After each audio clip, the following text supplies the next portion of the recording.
Hello gamers, this is Si, and welcome back to Which Way Games. What creatures live at the bottom of the garden? Down at the bottom of the garden, among the birds and the bees, a little lot of little people, they call the pot into bees. And with that being said, let's get on with the video.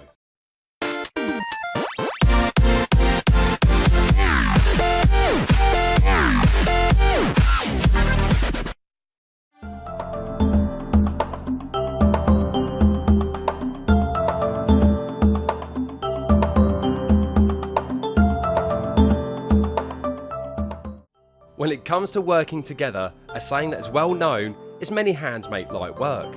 Obviously, this goes without saying, but it couldn't be more true within the insect world, especially with ants. These fascinating creatures are found everywhere all over the world, including the gardens of many gamers. I wonder if they encountered the worms from under the oak tree in Acacia Avenue. Now, ants are known to be able to lift 20 times their own body weight, be able to hear through vibrations via their feet, and when it comes to fighting, it's usually to the death. However, they all have one thing in common, and that's being part of a colony, working together for the benefit of the colony and its queen. This reminds me of a great game on the GameCube that's a bit of an origin story, loosely based on ants. This would be Pikmin for the GameCube, but before I carry on, let's go back to where it all started. Development for Pikmin began life bizarrely in the garden of legendary games creator Shigeru Miyamoto. He was relaxing on his patio and noticed a line of ants carrying leaves past him and was clearly intrigued as to what they were up to. Probably world domination. Miyamoto followed the ants and witnessed them carrying the leaves into their nest, with other ants heading back out to gather more. He imagined the ants being small people all working together, and this is when an idea popped into his head for a video game with a difference. Some video games at the time were fast-paced and action-packed, but Miyamoto wanted to take a step sideways and focus on a game that was inspired by the small ants from his garden. Now, Nintendo are known for some amazing games throughout the world of gaming. While gaming competitors are over here competing against each other, Nintendo are over here doing their own thing. The idea was to take the concept of a large group taking orders from a single leader in a survival game, but at the same time make a game that will relax gamers and allow them to enjoy the experience of playing. This kind of concept hadn't fully been explored before, especially for a video game, and from this, Pikmin was born. Fast forward some time after Miyamoto's encounter with the ants, Nintendo had announced their new games console called the GameCube, which while in development was called Project Dolphin. Showcasing a demo at Nintendo Space World 2000, Nintendo showed Super Mario 128 as a technical demonstration to show what the upcoming GameCube was capable of. Little did gamers know that this would be the first time they'd actually see Pikmin, on a different form entirely. After seeing the response from the demo, Nintendo got to work on creating a game based on Mario 128, even going to the point of game developers visiting ant and bee farms to see how they all worked in large colonies. There's even a rumour that some of the textures used in Pikmin are from Shigeru Miyamoto's actual garden. And come late October 2001, Pikmin was released. And like always, let's go back to the past to see how Pikmin was advertised. Your wild Pikmin in its natural environment. These strange creatures become attached to whoever pulls them from the ground, loyal and obedient. Pikmin work together to fight large predators like this grub dog, even if it means getting eaten. As night falls, the Pikmin return to their nest to rest for another day of hard work. Hang in there, little guys. Pikmin. Only for Nintendo GameCube.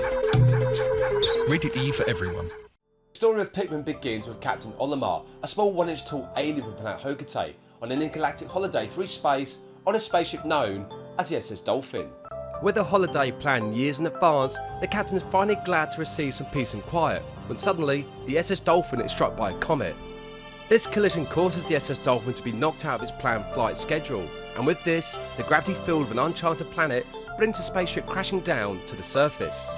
Several hours later, Captain Olimar awakes on the uncharted planet and finds the atmosphere is rich in oxygen, which turns out to be deadly to him and the planet he calls home.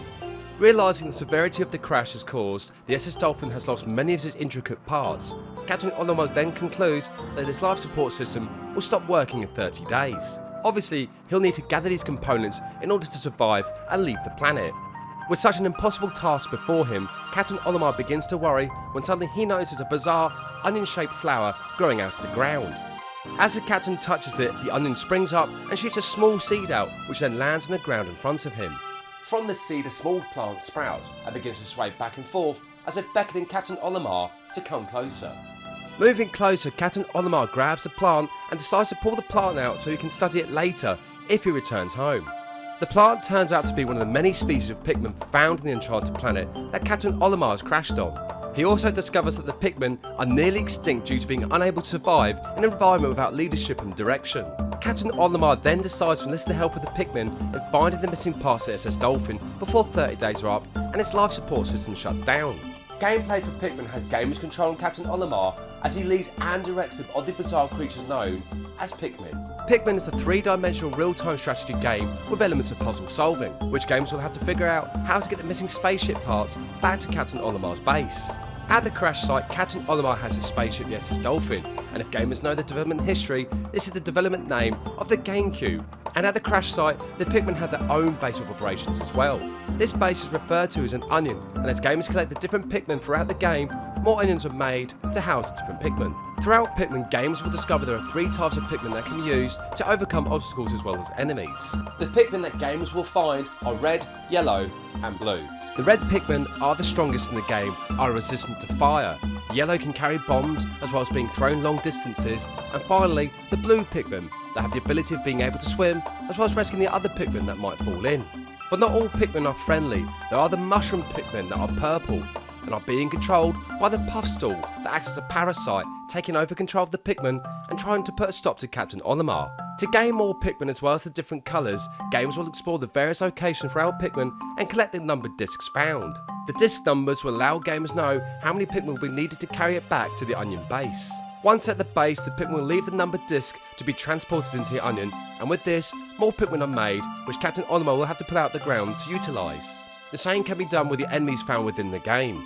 With a day and night cycle acting as the time limit, gamers will have 30 days in which to find all the missing pieces of the S.S Dolphin. Each day will last about 20 minutes or so, and when it comes to the end of the day, all work's got to be stopped and the Pikmin got to be led back to the Onion for safety. The reason as to why the Pikmin must return to the safety of the Onion is that other creatures that inhabit the planet hunt at night, and the Pikmin make for a delicious meal. When nightfall happens, Captain Olimar will fly into the sky with the Onions following for safety. Enemies come in all shapes and sizes, clearly being a lot larger than the Pikmin. They'll have to work together to defeat them, however, expect to lose a few Pikmin along the way. I always feel bad when I lose Pikmin, especially those that get left behind every night.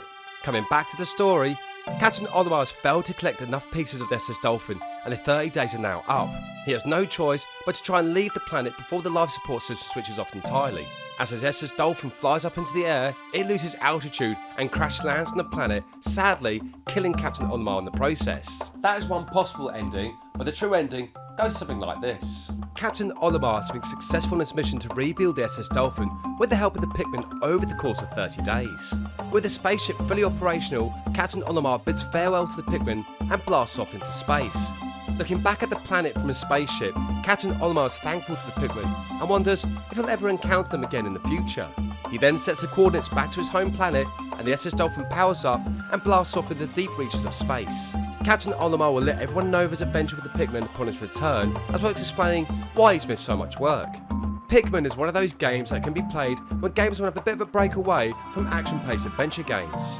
It also has many endearing qualities that make it a joy to play, such as the tranquil music, the easy-to-use control system, and the entire look of the game. There is something quite charming about how Captain Olimar calls the Pikmin to him. When released, Pikmin was praised by gamers and critics for its uniqueness and intuitive gameplay, but criticised for its poor camera. Despite this, Pikmin charmed gamers that overlooked this issue, and Pikmin went on to sell extremely well for the GameCube. And from this success, Pikmin will go on to have more games made within the Pikmin universe on the Wii, the Nintendo DS, and the Wii U, even having the original remastered for more powerful consoles.